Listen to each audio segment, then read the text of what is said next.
Everyone, இன்னைக்கு வீடியோல rose milk brownies எப்படி பண்ணலாம்னு பார்க்கலாம்.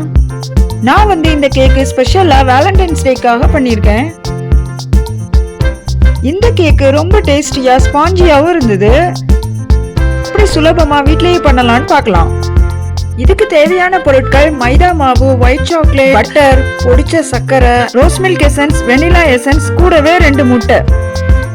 ஃபர்ஸ்ட் ஸ்டெப், பாயிலிங் மெத்தட் படி பட்டரையும் ஒயிட் சாக்லேட்டையும் மெல்ட் பண்ணிக்கலாம். குறைவான தீயில தான் பண்ணணும். சாக்லேட் வெந்து போயிடக்கூடாது. உருகுனா மட்டும் போதும். இந்த ஸ்டெப்பை கொஞ்சம் கவனமா பண்ணணும். இந்த ஸ்டேஜ்ல ஸ்டவ் ஆஃப் பண்ணிருங்க. இன்னொரு பவுல்ல 2 முட்டையை ஃபர்ஸ்ட் உடைச்சு ஊத்திக்கலாம்.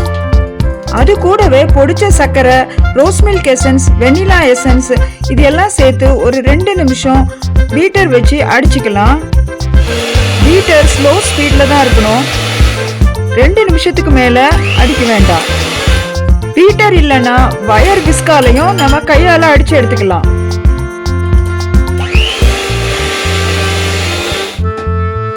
இது கூடவே நம்ம மெல்ட் பண்ணி வச்சிருக்கிற ஒயிட் சாக்லேட் அண்ட் பட்டரை சேர்த்துக்கலாம்.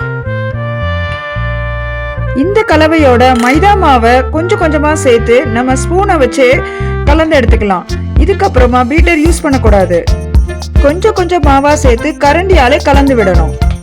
இந்த கலவையை பேக்கிங் பேப்பர்ல லைன் பண்ண ஒரு பேன்ல நம்ம ஊத்திக்கலாம்.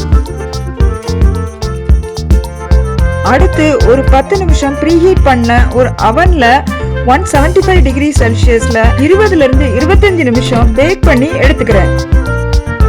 வெளியே எடுத்ததும் ஒரு ஈர துணியால அதை மூடி வச்சிடலாம். ஒரு 30 நிமிஷம் கூல் பண்ணிட்டு நம்ம கேக்க அதுக்கப்புறமா கட் பண்ணி எடுத்துக்கலாம். குறைவான பொருட்களோட ரொம்ப சுலபமா டேஸ்டியா இந்த ரெசிபியை நம்ம வீட்லயே செஞ்சுக்கலாம். இந்த ரெசிபி பிடிச்சிருந்தா லைக் பண்ணி ஷேர் பண்ணுங்க. இந்த வேலண்டைன்ஸ் டேக்கு செஞ்சு வீட்ல எல்லாத்தையும் அசத்துங்க. நன்றி, வணக்கம்.